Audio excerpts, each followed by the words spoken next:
welcome back to my channel. Myself Aishwarya Utale, heartily welcoming you all to my channel. So in today's video, we are going to learn about inter-process communication. Basically, short form में IPC भी बोलते हैं. Okay, so what you mean by inter-process communication? क्यों use किया जाता है? क्या benefit है? कब यूज किया जाता है? ये सब question we will solve. But उसके पहले let me introduce my previous lectures based on process, type of process, type of schedulers, कितने टाइप्स ऑफ स्केड्यूलर्स होते हैं उस पर कंपैरिजन भी वीडियो शूट किया है. What is process state model, multi processing, multi threading क्या है ये भी मैंने बताया है. तो please go watch that video first and move to this video. So आपको एक प्रॉपर लिंक मिलेगा. ओके, सो लिंक या वीडियो के लिंक डिस्क्रिप्शन में होंगे. Please go watch that video to get the better understanding about operating system. Now let's start with today's video. So in today's video we are going to learn about inter process communication. But उसके पहले ये inter process communication कब use करते हैं, किस process पर use करते हैं ये पढ़ना पड़ेगा. सो लेट्स गेट स्टार्टेड कि कितने टाइप ऑफ प्रोसेस होते हैं. Okay, so basically process are divided into two types. The first is the independent process and the second is the cooperative process.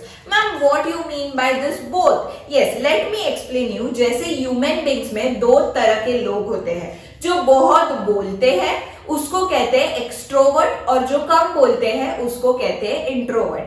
वैसे ही जो इंडिपेंडेंट प्रोसेस है वो कम बोलता है, वो इंट्रोवर्ट है, और जो कोऑपरेटिव प्रोसेस है वो एक्सट्रोवर्ट है, वो हर लोगों से बात करता है सो दैट उसका काम बन जाएगा. So let's start with the first process, that is the independent process, जो बहुत कम बात करता है. कम बात करता है मतलब ये प्रोसेस किसी दूसरे प्रोसेस के ऊपर डिपेंड नहीं है.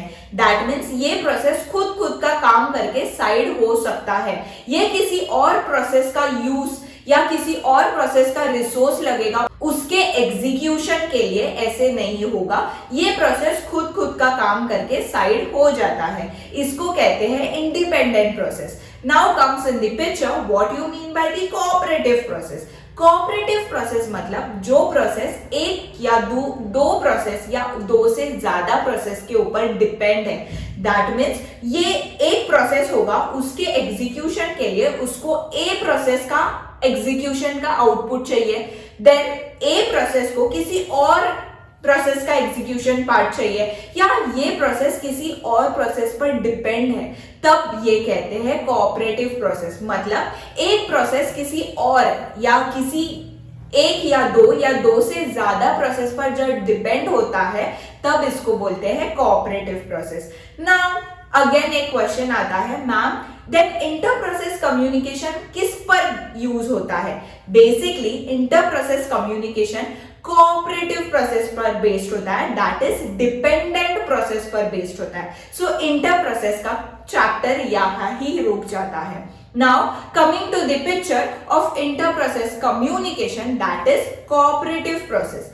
ओके, नाउ ये कोऑपरेटिव प्रोसेस बेसिकली क्या होता है, ये बहुत सारे प्रोसेस पर डिपेंड होता है और इसका एग्जीक्यूशन किसी और प्रोसेस पर डिपेंड होता है.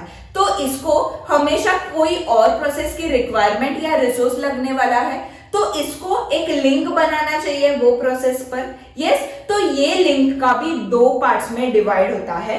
That means inter process communication या कोऑपरेटिव प्रोसेस जो इंटर प्रोसेस कम्युनिकेशन यूज करता है, ये दो टाइप के होते हैं. The first type is message passing and the second type is shared memory. So what you mean by this both. Now अगर मुझे किसी से बात करना है, ओके, तो अगर मैं बात करूं और मैं उसको बीच में ही रोकूं तो वो सिंक्रोनाइज नहीं होता है, दैट इज रूड. बराबर वैसे ही हर प्रोसेस के कम्युनिकेशन के टाइम एक सिंक्रोनाइजेशन क्रिएट होना चाहिए. मतलब अगर एक प्रोसेस बात कर रहा है तो दूसरा प्रोसेस रुकना चाहिए कि रुको, मुझे पहले कंप्लीट करने दो, देन तू बात कर, या then we will join a link. तो हमेशा कम्युनिकेशन के टाइम एक सिंक्रोनाइजेशन होना चाहिए, सिंक्रोनाइजेशन फैक्टर. तो ये इंटर प्रोसेस कम्युनिकेशन क्या देता है, ये जो दो टाइप्स है दैट इज मैसेज पासिंग और शेयर्ड मेमोरी में सिंक्रोनाइजेशन क्रिएट करता है। नाउ लेट्स मूव कि कैसे वर्क करता है। So let's take the first method that is message passing.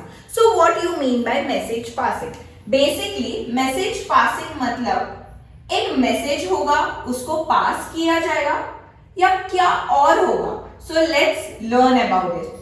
Okay, now message passing में basically in today's real life example, अगर मुझे किसी को व्हाट्सएप करना है, किसी को मैसेज भेजना है, ओके, तो मैं क्या करती हूँ, मैं मैसेज टाइप करती हूँ हाय, देन वो मैसेज मैं मेरे फ्रेंड को सेंड करती हूँ। Okay, now friend receive that message, मेरा फ्रेंड ओपन करता है मैसेज देखने के लिए कि मैंने क्या मैसेज किया है, बराबर।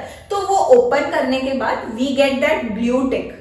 That blue tick is the acknowledgement कि वो रिसीवर ने मेरा मैसेज रिसीव किया है successfully. Then we can connect a link कि अभी इन लोग दोनों बात कर सकते हैं। वैसे ही मैसेज पासिंग में एक सेंडर विंडो होगी, एक सेंडर विंडो होगी और एक रिसीवर विंडो होगी। सो ये जो सेंडर होगा वो मैसेज सेंड करेगा एंड रिसीवर रिसीव करेगा मैसेज। ओके, नाउ ये दोनों में क्या डिफरेंस होगा, कैसे लिंक ज्वाइन किया जाएगा? तो ये सेंडर क्या करेगा, जब भी ये मैसेज सेंड करेगा, दैट इज ये मैसेज सेंड करेगा, तब उसके पास क्या होगा, दो पैरामीटर होंगे, दैट इज डेस्टिनेशन का एड्रेस होगा और मैसेज होगा।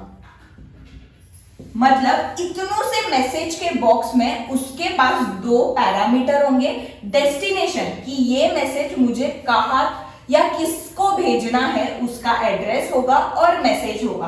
नाउ अगेन रिसीवर के पास भी दो पैरामीटर्स होंगे, तो उसके मैसेज में भी दो पैरामीटर होंगे, दैट इज किसने भेजा है ये मैसेज, उसका एड्रेस एंड मैसेज क्या है। अंडरस्टूड? अगर सेंडर को या किसी एक प्रोसेस दैट इज P1 को P2 से लिंक करना है या लिंक बनाना है so that communication synchronization create होगा, तो P1 पहले मैसेज सेंड करेगा। ओके, नाउ अगर P1 ने मैसेज सेंड किया है तो रिसीवर को ये मैसेज डिलीवर होगा, दैट मीन्स ये मैसेज मेरा रिसीवर के पास पहुंच चुका है। नाउ रिसीवर क्या करेगा, ये मैसेज ओपन करेगा, he get two parameters, that is किसने भेजा है और क्या मैसेज है। Now he reads the message and sends the acknowledgement कि yes मुझे मैसेज मिला है। That means यहाँ ऑथेंटिकेशन क्रिएट होता है कि सेंडर को भी समझता है उसका मैसेज चला गया है।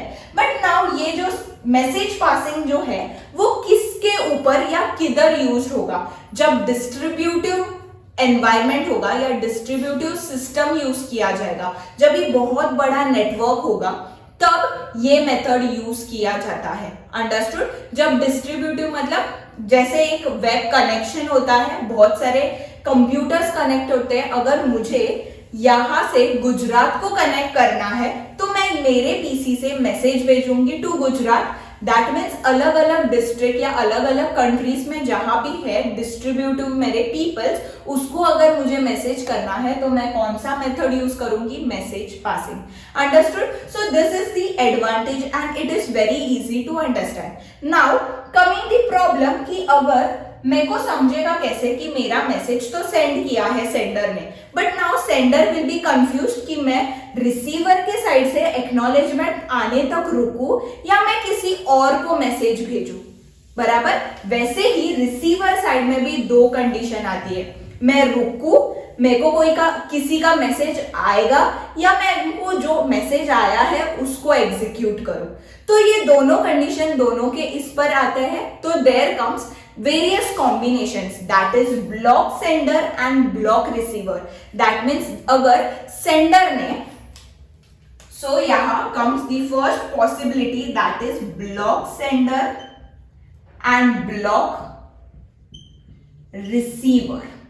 Okay, here क्या होता है, sender अगर मैसेज सेंड करता है तो sender will be blocked till he gets the receiver का acknowledgement. Understood? Now receiver जब तक उसको मैसेज किसी का मिलता नहीं है तब तक वो blocked होगा। अंडरस्टूड? जैसे उसको मैसेज मिलेगा वो अनब्लॉक्ड होगा और वो एक्नॉलेजमेंट भेजेगा, देन मेरा सेंडर अनब्लॉक्ड होगा.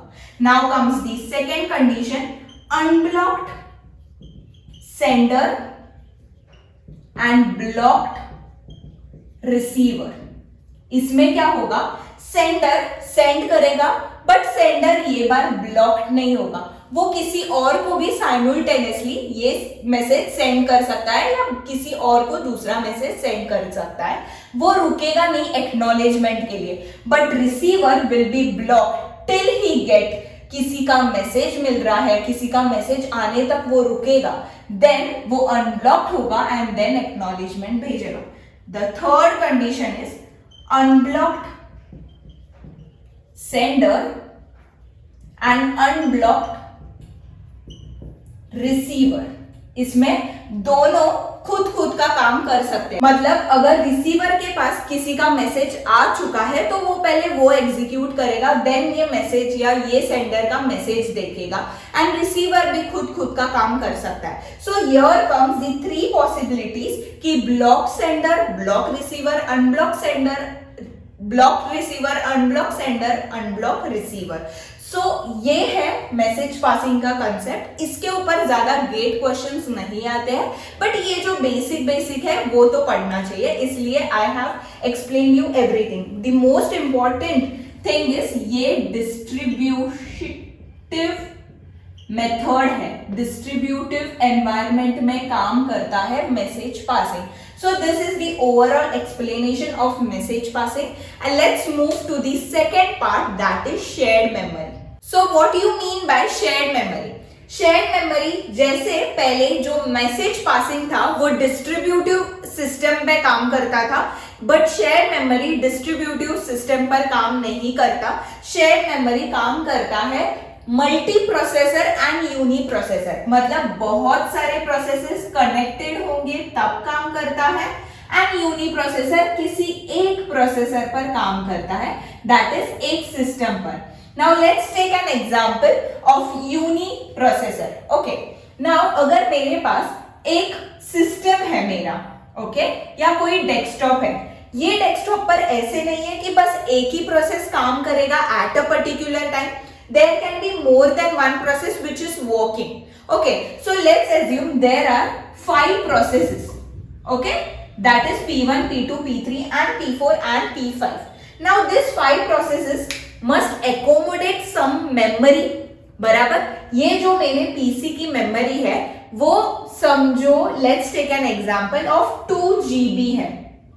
Okay, but now these 5 processes have shared a common memory, that is 2 GB का मेमोरी ये प्रोसेस ने शेयर करके लिया है, ये प्रोसेस ने एक्सेप्ट या एडजस्ट कर लिया है ये 2 GB में.